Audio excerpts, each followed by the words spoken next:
मेरी जिंदगी वो नाम है यीशु मसीह, जिस नाम में है बंदगी, वो नाम है यीशु मसीह। यीशु नाम, यीशु नाम, यीशु नाम, यीशु नाम, यीशु नाम, यीशु नाम की जय। यीशु नाम, यीशु नाम, यीशु नाम, यीशु नाम, यीशु नाम, यीशु नाम की जय। यीशु नाम में मिलती है क्षमा, यीशु नाम में मिलती है शिफा, यीशु नाम में मिलती है कृपा, यीशु नाम में करना दुआ, यीशु नाम, यीशु नाम, यीशु नाम, यीशु नाम। जिस नाम में है जिंदगी, वो नाम है यीशु मसीह। जिस नाम में है बंदगी, वो नाम है यीशु मसीह।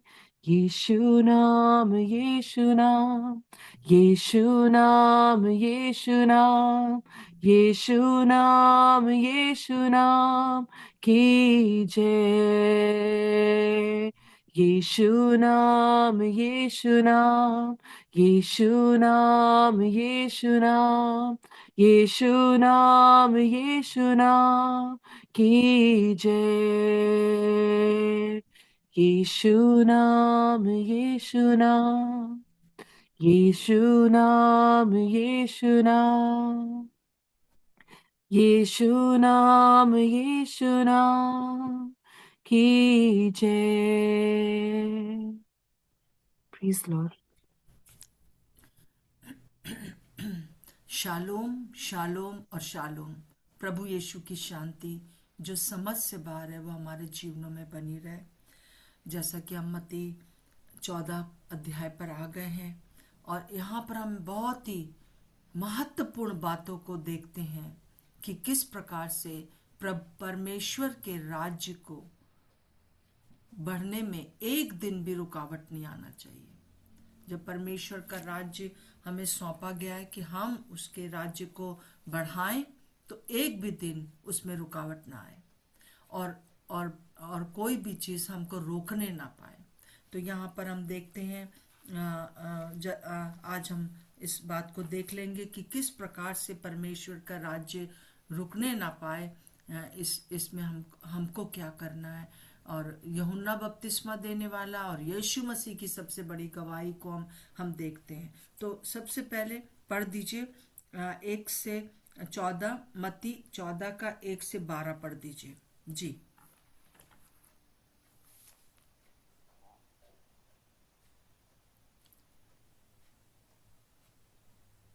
स्मिता पढ़ दीजिए, या जो भी है, कोई भी जो तैयार है वो पढ़ दीजिए जी। नेहा आप पढ़ दीजिए आप। उस समय चौथाई देश के राजा हेरोदेस ने यीशु की चर्चा सुनी हम्म। और अपने सेवकों से कहा, हम्म। यह यूहन्ना बपतिस्मा देने वाला है, वह मरे हुओं में से जी उठा है, हम्म। इसलिए उसे उ- उसे सामर्थ्य के काम प्रकट होते हैं। क्योंकि हेरोदेस ने अपने भाई फिलिप्पुस की पत्नी हेरोदिसिया के कारण यूहन्ना को पकड़कर बांधा और जेल खाने में डाल दिया था, क्योंकि यूहन्ना ने उससे कहा था कि इसको रखने रखना तेरे लिए उचित नहीं है। इसलिए वह उसे मार डालना चाहता था, पर लोगों से डरता था, क्योंकि वे उसे भविष्यद्वक्ता मानते थे। पर जब हेरोदेस का जन्मदिन आया, तो हेरोदेसिया की बेटी ने उत्सव में नाच दिखाकर हेरोदेस को खुश किया। इस पर उसने शपथ खाकर वचन दिया, जो कुछ तू मांगेगी मैं तुझे दूंगा। वह अपनी माता के उसकाने में बोली, यूहन्ना बपतिस्मा देने वाले का सिर थाल में यहीं मुझे मंगवा दे। राजा दुखी हुआ, पर अपनी शपथ के और साथ बैठने वालों के कारण आज्ञा दी कि दे दिया जाए। और उसने जेल खाने में लोगों को भेजकर यूहन्ना का सिर कटवा दिया, और उसका सिर थाल में लाया गया और लड़की को दिया गया, जिसे वह अपनी माँ के पास दे गई। तब यूहन्ना के चेले आए और उसके शव को ले जाकर गाड़ दिया और जाकर यीशु को समाचार दिया। जी, थैंक यू। तो हम यहाँ पर देखते हैं यूहन्ना बपतिस्मा देने वाला, जो कि परमेश्वर से बहुत प्यार करता था, और उसके अंदर अगापे प्यार था, बिना शर्त का प्यार था। वो जेल खाने में भी था, फिर भी वो प्रभु यीशु मसीह को, परमेश्वर को बहुत प्यार करता था। जो कुछ भी परमेश्वर ने कहा उसने किया। उसका रहना, खाना, उठना, बैठना, सब कुछ उसने बलिदान किया। वो एक जवान था, परंतु जवान होने के बाद भी वो शहर में नहीं रहा, बहुत अच्छे अच्छे कपड़े नहीं पहने, पर जो परमेश्वर ने उसके लिए कहा वो उसने किया। वो एक महायाजक का बेटा था, और परंतु उसने अपना वो सब कुछ छोड़कर वो जंगल में रहा करता था, क्योंकि परमेश्वर उससे बात करता था। परमेश्वर ने जो कहा वो किया। पर ऐसा क्यों हो गया हम नहीं जानते, परंतु उसका प्रेम जो है सदा बना रहा। जैसे कि हम देखते हैं पहला कुरिन्थियों उसका 13 का 12 और 13 में, अभी हमें दर्पण में धुंधला सा दिखाई देता है, परंतु उस समय आमने सामने देखेंगे। इस समय मेरा ज्ञान अधूरा है, परंतु उस समय ऐसी पूरी रीति से पहचानूंगा जैसा मैं पहचाना गया हूं। पर विश्वास, आशा, प्रेम में तीनों स्थायी हैं, पर उनमें सबसे बड़ा प्रेम है। विश्वास, आशा दोनों थी उसके पास, और प्रेम भी था। और हम देखते हैं कि ये जो चीज परमेश्वर के राज्य को आगे बढ़ाने की है, विश्वास में कभी जो हम सोचते हैं उससे एकदम अलग होने लगता है। आशा हमारी शायद मिटने लगती है, परंतु ये तीनों स्थायी हैं। और हम इसको जो है यूहन्ना बपतिस्मा देने वाले में देखते हैं, परंतु सबसे बड़ा उसके अंदर प्रेम था, और इस वजह से उसने अपने गर्दन को भी जाने दिया। अब उसकी हत्या हो गई। और हम एक चीज देखते हैं, और ये मतलब कि उसका अंतिम दिन तक का परमेश्वर के राज्य में राज्य को स्थापित करना ही था। क्योंकि ये कहानी जो थी, बाद में हम देखते हैं कि जब हेरोदेस ने देखा तो उसने कहा, अरे ये तो यीशु मसीह ऐसे ऐसे काम कर रहा है, ये जरूर से जो है वो यूहन्ना बपतिस्मा देने वाला है। तो क्योंकि मैंने इसको मरवा दिया, और डर गया वो। परंतु हम देखते हैं कि एक ये कहानी पूरे उस समय जगह पर हेरोदेस के है, जहां जहां उसका राज्य था वहां फैल गई। और परमेश्वर के, चाहे वो दुश्मनी में हो, चाहे वो किसी भी प्रकार से हो, परमेश्वर के राज्य की स्थापना हुई। अब आगे हम देखते हैं 13 और 14 पद पढ़ दीजिए नेहा, पढ़ दीजिए क्या हुआ अब। 13-14। जब यीशु ने यह सुना, तो वह नाव पर चढ़कर वहां से किसी सुनसान जगह को एकांत में चला गया। लोग ये सुनकर नगर नगर से पैदल ही उसके पीछे हो लिए। उसने निकलकर एक बड़ी भीड़ देखी और उन पर तरस खाया और उनके बीमारों को चंगा किया। जी हाँ। अब प्रभु यीशु मसीह की प्रतिक्रिया क्या थी। प्रभु यीशु मसीह का वो चचेरा भाई था, मतलब लोग कजन्स थे, और उसको पता था कि ये ही है जो कि मेरे आने के लिए उसने सबको तैयार किया। जितने लोग आज मेरे पीछे चल रहे हैं, वो उसी ने तो उनको बपतिस्मा दिया। उसी ने कहा कि ये परमेश्वर का मेमना है जो जगत के पाप उठा ले जाता है, वो मेरे से भी बड़ा है। उसी ने इंट्रोड्यूस किया था। और वो जब उसने सुना कि मृत्यु हो गई, तो वो वहीं नहीं रुक गया, वो विलाप नहीं करने लगा, परंतु हम देखते हैं कि वो सुनसान जगह पर प्रार्थना करने चला गया, परमेश्वर पिता से बातें करने चला गया। और परमेश्वर पिता ने जो उससे कहा, वो उस दिन वही करता रहा। एक भी दिन वो रुका नहीं अपने पर, जिस मकसद के लिए वो भेजा गया था, उसने एक भी दिन वेस्ट नहीं किया। पूरा उसने जाकर जो है सबसे पहली चीज क्या किया, प्रार्थना किया। जाके सुनसान में जाकर सबसे बड़ी जो हमारे सामने प्रार्थना, जो हमारे सामने परमेश्वर के राज्य को स्थापित करने का एक कारण है, कैसे हम कर सकते हैं, वो है प्रार्थना। आप में से बहुत से लोग कहेंगे कि हम तो कहीं जा नहीं सकते, हम इस प्रकार से कुछ कर नहीं सकते। पर आपको पता नहीं है कि जो प्रार्थना है ना, वो सबसे बड़ी सेवा है। परमेश्वर के राज्य को स्थापित करने के लिए सबसे पहली चीज जो है वो प्रार्थना ही। चाहे दुनिया में कुछ भी हो जाए, चाहे कितनी भी बाधाएं आ जाए, पर प्रार्थना करने से आपको कोई नहीं रोक सकता। अर्थात परमेश्वर की आवाज सुनना और वही करना जो परमेश्वर कह रहा है। आज प्रभु इंतजार कर रहा है आप में से हर एक के लिए, बहुत लोगों के लिए, कि वो प्रार्थना में बैठे और परमेश्वर की आवाज को सुने।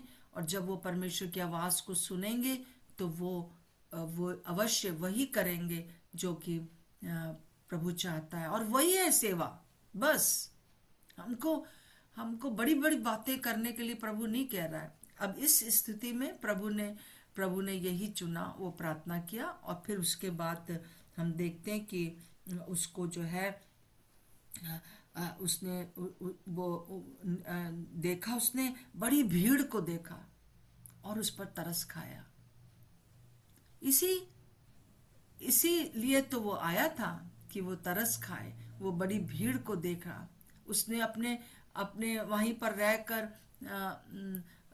अपने अपने भाई का अंतिम संस्कार करने के लिए नहीं रहा।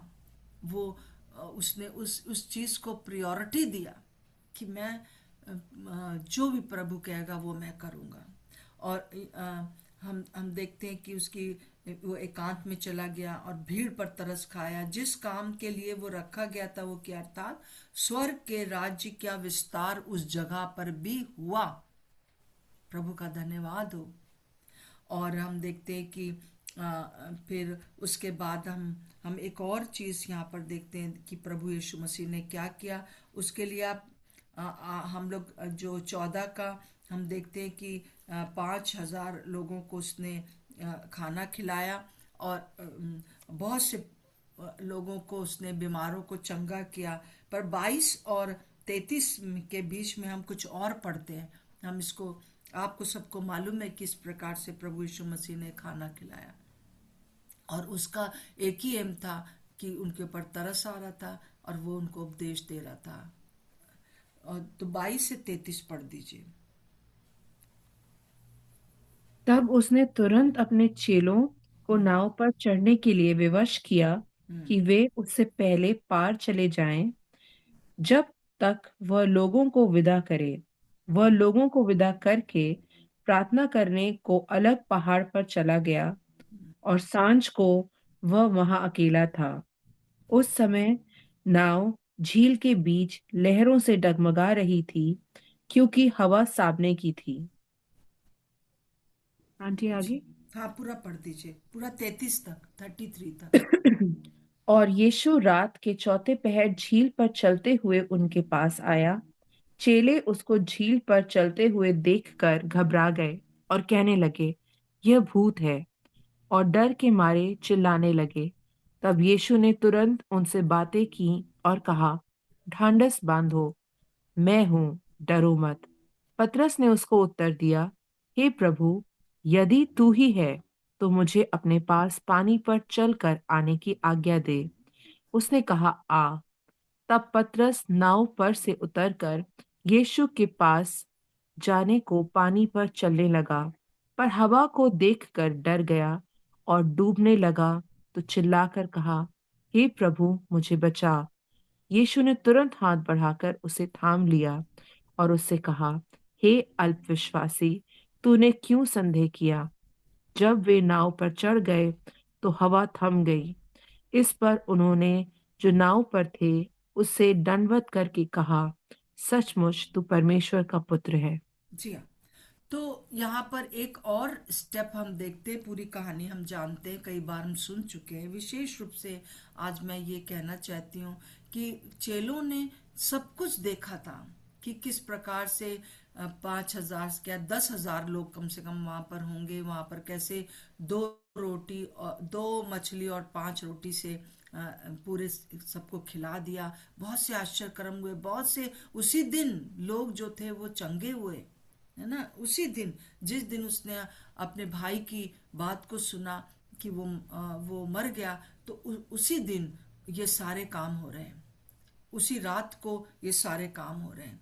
और हम देख रहे हैं कि उसी रात को जो है वो लोगों इन लोगों ने जो जो मछुआरे उसके साथ थे और जो चेले उसके साथ थे, उन्होंने सब कुछ देखा था। परंतु जब वो परेशानी में आए तो उन्होंने विश्वास नहीं किया यीशु मसीह पर, उसे भूत समझा। और पतरस ने भी नहीं विश्वास किया और वो लहरों को देखने लगा। परंतु हम देखते हैं कि अंत में उसने उन लोगों ने कहा, सचमुच तू परमेश्वर का पुत्र है। जिस काम के लिए यीशु मसीह भेजे गए थे, कि लोग जान सके कि प्रभु यीशु मसीह ही वो मसीहा है जो परमेश्वर का पुत्र है और हमारे लिए जगत में आएगा और हमारे सारे पापों के लिए अपने आप को बलिदान करेगा। प्रभु उनको बार बार ये बता रहे थे, राज्य की स्थापना, परमेश्वर के राज्य की स्थापना लगातार होती रही। प्रभु का धन्यवाद हो। जैसे उसने प्रभु ने मृत्यु के बारे में सुना, वो प्रार्थना करने लगा। उसने तुरंत उस काम को करा जो इस काम के लिए वो रखा गया था, कि वो परमेश्वर को प्रकट कर सके। मैं अपनी एक गवाही देना चाहती हूँ। मेरी माँ की मृत्यु हुई 9 जून 1996 में। और 96 में 9 जून को हम लोग जो थे वो देहरादून में थे पूरे परिवार के रूप में, और करीब 100 से ज़्यादा लोग वहाँ पर इकट्ठा थे। एक पारिवारिक सम्मेलन चल रहा था, फैमिली कॉन्फ्रेंस चल रही थी। और मेरी माँ बहुत बीमार थी, परंतु मैं उनको छोड़कर मुझे जाना पड़ा, क्योंकि वो ये कॉन्फ्रेंस 1 साल पहले से ही तय हो जाती है और इसमें लोग आते हैं। और उस पूरी कॉन्फ्रेंस में मेरा एक विशेष रोल होता था कि मैं सारे फिजिकल अरेंजमेंट देखना, खाना देखना, लोग कैसे रहेंगे सब देखना, और साथ साथ में सेशन भी लेती थी। तो उस समय 9 जून को जब हमें ये पता चला, उस समय सिर्फ एक ही दिन हुआ था उस कॉन्फ्रेंस को शुरू हुए। और और मेरा उस जगह को छोड़ना बहुत मुश्किल था, क्योंकि मेरे हस्बैंड अकेले वो कार्य को नहीं कर सकते थे। और तो मेरे सामने यही था कि मैं क्या करूं, क्या कॉन्फ्रेंस को बिल्कुल बंद कर दिया जाए। पर मैंने कहा कि नहीं, हाँ मैं रहूंगी यहाँ पर। और मेरी जो भी यहाँ पर भाभी है, मेरी मार्गरेट के नाम से जुड़ी है, गुड़िया हम उसको कहते हैं, वो भी प्रभु यीशु मसीह को बहुत प्यार करती थी उस समय भी। और मैंने उसको फ़ोन किया कि गुड़िया, मैं आ नहीं पाऊंगी क्योंकि मेरे सामने ये समस्या है। तो उसने कहा, आप बिल्कुल चिंता ना करिए, मैं यहाँ पे सब देख लूंगी आपको। थैंक्स गिविंग में भी उसने कहा कि कोई प्रॉब्लम नहीं है, मैं सब देख लूंगी, आप मत चिंता करिए, आप प्रभु का काम करिए। और उसने उस समय मेरी बहुत सहायता करी। हालांकि बहुत लोगों ने मुझे इस बात के लिए अभी तक बोलते हैं कि अपनी माँ के मरने पर भी नहीं आई। तो प्रभु का धन्यवाद हो। और मैं आपको बताना चाहती हूँ, कल मैं जब इस सब चीज को मैं देख रही थी कि कितना मुश्किल होता है अपने प्रियजन का मर जाना और उस समय उनको ना देखना। और मैं प्रभु को धन्यवाद देती हूँ नेहा जिसने अभी गाना गाया है। नेहा उस समय सिर्फ 8 साल की बच्ची थी जबकि वो वहाँ पर आई थी। और नेहा यहाँ पर है, वो बता सकेगी कि किस प्रकार से उसने वहाँ पर प्रभु को ग्रहण किया। 8 साल की थी वो। और किस प्रकार से उसने प्रभु यीशु को ग्रहण किया। और ये सोचकर मैं जो थी कल प्रभु को धन्यवाद दे रही थी। नेहा, क्या आप थोड़ा सा बता पाएंगे कि किस प्रकार से आप प्रभु में वहाँ पर आए, ग्रहण किया प्रभु को? जी। अम, सब कुछ है मसीह की। मैं इस बात को कहना चाहती हूँ कि जब मैं वहाँ फैमिली कॉन्फ्रेंस में थी और जब हम लोगों का एक टाइम होता था, खाने के बाद सब बोला जाता था कि कोई गवाही देना चाहता है, तो सब लोग गवाही देते थे। और सब लोग कहते थे कि मैंने प्रभु को ग्रहण किया है। और मैं छोटी थी, मुझे इतना समझ में नहीं आता था, बस ये था कि सब लोग प्रभु को ग्रहण करते हैं। और मैंने आंटी से खाने के बाद बोला कि आंटी, मुझे भी प्रभु को ग्रहण करना है। एंड तब मुझे ये बहुत क्लैरिटी से याद है कि आंटी ने मेरा हाथ पकड़ा, और आंटी जहाँ पे हम लोग का चैपल एरिया था जहाँ पे सेशंस होते थे, उसके बाहर ही आंटी मुझे लेके गई। और आंटी मेरे साथ बैठी वहां पर, और आंटी ने मुझे समझाया। और आंटी ने फिर मेरे साथ प्रार्थना करी और मुझे समझाया कि तुम ऐसे प्रभु यीशु मसीह को अपने हृदय में बुलाओ।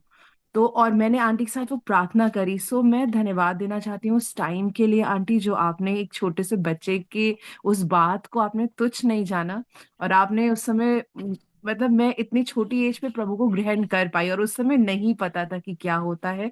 लेकिन बाद में वो क्लैरिटी प्रभु ने दी और प्रभु ने समझाया, और तब से प्रभु ने मेरा हाथ कभी नहीं छोड़ा। सो जी। प्रभु को धन्यवाद। Thank you. Thank you Neha. सचमुच में ये एकदम से अचानक से ये बात आई और मैंने कंफर्म किया कि कौन सा संत था और ये वो। तो मैं आपको बताना चाहती हूँ कि नेहा के समान और भी लोग वहाँ होंगे जिनके जीवन में एक काम हुआ होगा। मैं इस बात के लिए अपने ऊपर गर्व नहीं करती हूँ कि मैंने किया, नहीं, परंतु ये बहुत हम्बल समय था, बहुत दुख का समय था। और मैं बिल्कुल भी इस चीज को जो है सहन नहीं कर पा रही थी उस समय। परंतु मैं थोड़ी देर के लिए मैंने अपने हस्बैंड से कहा कि एक छोटा सा रूम वहां पर है और वहां पर मैं जाऊंगी, थोड़ी देर बैठूंगी, जैसे प्रभु यीशु मसीह प्रार्थना के लिए मैं प्रभु की आवाज सुनना चाहती हूँ। तो मैं जब वहां गई प्रार्थना करने के लिए, तो मैं थोड़ी देर के लिए बंद कर लिया रूम और बहुत रोई जितना रो सकती थी। परंतु उस रोने के बीच में प्रभु ने एक आवाज मेरे अंदर से बोली कि देखो, तुम्हारी मम्मी जो है स्वर्ग में मेरे पास है। एक हल्की सी मैंने दर्शन तो नहीं देखा, पर एक पिक्चर मेरे दिमाग में आई। और वो अब सारी बीमारियों से, सब चीजों से स्वतंत्र हो गई हैं। वो मेरे पास है क्योंकि उन्होंने मुझे ग्रहण किया और अब मेरे साथ है। तुम जाओ अपना काम करो। और इस चीज ने जो था उस 2 घंटे के बीच में मुझे इतनी शांति दिया कि मैं वहां पर ये कार्य को कर सकी, वरना मैं बहुत कुड़कुड़ा सकती थी, बड़बड़ा सकती थी। तो प्रभु चाहता है हमसे कि हम एक भी दिन ऐसा ना करें कि हम प्रभु के राज्य की स्थापना ना कर पाए। हम कुछ नहीं तो प्रार्थना ही कर सकते हैं, दूसरों के लिए प्रार्थना कर सकते हैं। मेरे प्रियो, प्रभु का धन्यवाद हो इस बात के लिए। और आखिरी में एक चीज और यहाँ पर प्रभु यीशु मसीह के बारे में हम देखते हैं इस चैप्टर में, जो कि 34 का और 36 तक है। पढ़ दीजिए यहाँ पर क्या हुआ। वे पार उतर कर गनेसरत में पहुंचे। हम्म। वहां के लोगों ने उसे पहचान लिया और आसपास के सारे देश में समाचार भेजा, और सब बीमारों को उसके पास ले आए और उससे विनती करके करने लगे कि हम वह उन्हें अपने वस्त्र के आंचल ही को छूने दे।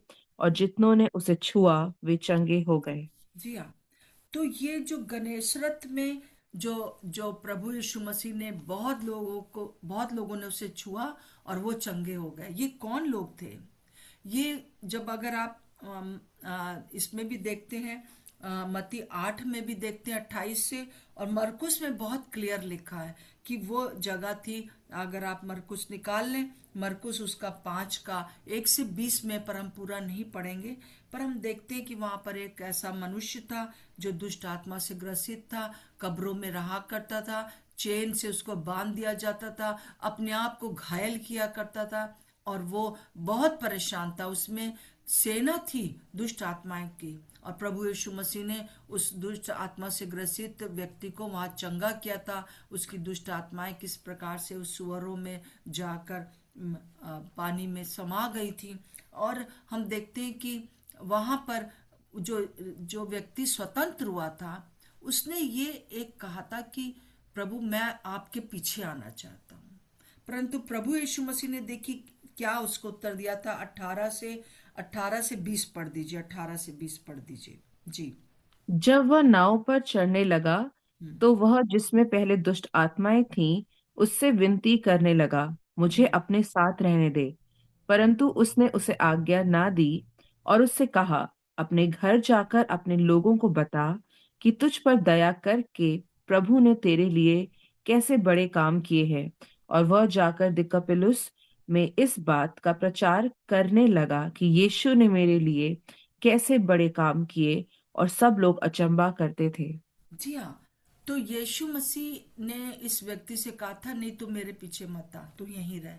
और उसने ये पूरे दिन में, थोड़ा ही समय हुआ था, सारे जो गनेसरत जगह थी, गिरासेनियों की जो जगह थी, वहां पर उसने ऐसा प्रचार किया, लोगों ने उसको देखा और कैसे उसका जीवन चेंज हो गया। और जब यीशु मसीह का भाई मर गया है, और वो जो है पूरा दिन भर उसने लोगों को चंगा किया है, हजारों लोगों को खाना खिलाया है, और किस तरह से चेलों को बताया कि वो ही परमेश्वर का पुत्र है क्योंकि वो पानी पर चल सकता है। और वो जो है अब इस पार आ गया है, बस सिर्फ थोड़े ही समय, 24 घंटे भी नहीं बीते हैं, दूसरे दिन सुबह वो गनासरेत में था, मतलब 24 घंटे के अंदर अंदर। और उस जगह पर जहां उसने बीज बोया था इस आदमी के अंदर, वो फलवंत हुआ। और वहां क्या हो गया कि वहां पर उन लोगों ने पहचान लिया, अरे ये वही यीशु मसीह है जिसने कि उस आदमी को चंगा किया है, और वो कैसे ठीक हो गया है, चलो हम भी चलते हैं। और जितनों ने उसे छुआ, वो खुद आए छूने। और अभी हम देखते हैं कि पहले वो क्या कह रहे थे, जब उसने इस आदमी को छुआ तो कह रहे तुम हमारे सिवानों से जाओ भाई, हम तुमको नहीं चाहते हैं। ग्रहण नहीं किया था पहली बार, परंतु अब इस पुरुष के कारण उन्होंने ग्रहण किया। और ये सब काम जो है उसी दिन के बाद हुआ जिस दिन उसने अपने प्रिय भाई को सुना था कि वो मर गया, उसके दूसरे दिन। तो मेरा आज कहना यह है कि परमेश्वर का राज्य का विस्तार, स्वर्ग के राज का विस्तार एक दिन भी रुकना नहीं चाहिए, एक दिन भी नहीं रुकना चाहिए, चाहे कितनी बाधाएं हैं। अभी हमें दर्पण में धुंधला सा दिखाई देता है कि क्यों यूहन्ना बपतिस्मा देने वाला मर गया, क्यों प्रभु यीशु मसीह ने उसकी फ्यूनरल नहीं किया, बहुत सी चीजें। परंतु हमारे जीवन के द्वारा प्रभु चाहता है कि हम हर दिन उसके राज्य की स्थापना करें। जैसे कि मैंने अभी भी कहा कि कई लोग कहेंगे अरे हम तो कुछ नहीं कर पा रहे। सबसे बड़ा काम जो प्रभु यीशु मसीह ने किया था, इस बात को सुनकर दुखी होकर, परेशान होकर, मतलब एकदम सब कुछ बदल गया था उसके जीवन में, संसारिक रूप से देखा जाए तो। परंतु उसने प्रार्थना किया। आप सबसे बड़ा काम कर सकते मेरे प्रिय बहनों भाइयों, कि आप प्रार्थना कर सकते। प्रार्थना में बहुत सामर्थ्य है, और प्रार्थना ही होगा जो प्रभु की आवाज आप सुन सकेंगे। बस जो सुनना है उसको कर दीजिए। अगर आप वो करेंगे तो आप परमेश्वर के राज्य की स्थापना कर रहे हैं। प्रभु का धन्यवाद हो इस वचन के लिए। और आइए हम लोग प्रार्थना करेंगे। मैं चाहती हूँ नेहा, आप प्रार्थना कर दीजिए और फिर उसके बाद मैं भी प्रार्थना करूंगी जी।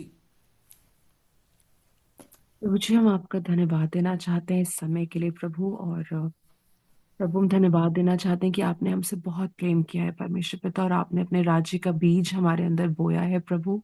और अब प्रभु, हम जब आपने हमें खड़ा किया है प्रभु जी, आपने हमें नियुक्त किया है प्रभु जी, आपने हमें चुना है प्रभु जी, और विभिन्न विभिन्न जगहों पे प्रभु जी आपने भेजा है प्रभु जी, ताकि प्रभु यीशु मसीह हमारे द्वारा लोग आपको देखें प्रभु जी, आपको जाने, और प्रभु आपके राज्य में प्रभु जी रोपे जाए परमेश्वर पिता। हम आपसे प्रार्थना करते हैं प्रभु कि हेल्प अस टू पॉज प्रभु जी, हम रुक पाए प्रभु, और आपकी उस मधुर आवाज को सुन के प्रभु जी, जिस मार्ग पे आप हमें बोल रहे हैं प्रभु, हम उस पे दृढ़ता के साथ चलते जाए प्रभु।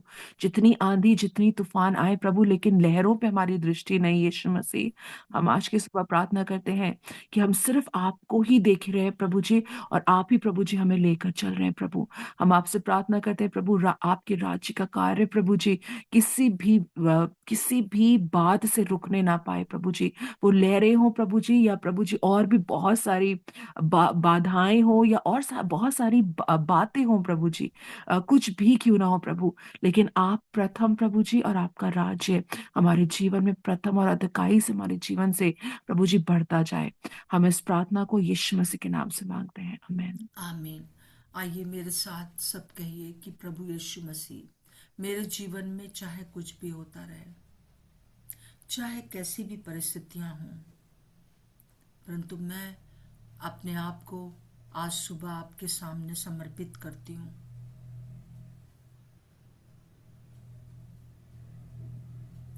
कि आपके राज्य की स्थापना अपने इर्द गिर्द करती रहूंगी।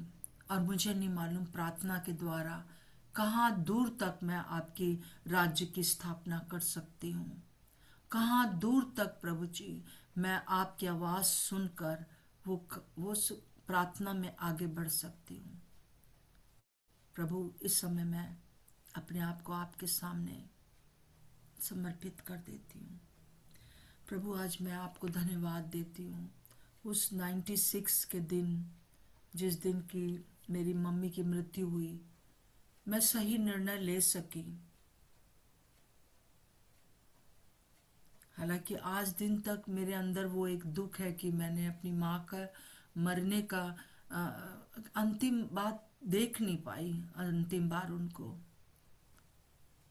परंतु प्रभु, मैं धन्यवाद देती हूँ कि जिस दिन आप मुझे आकर ले जाएंगे और उनको भी जहाँ पर वो हैं वहाँ से उनको भी उठा लेंगे, मैं उनको देखूंगी और सदा सर्वदा हम साथ में रहेंगे।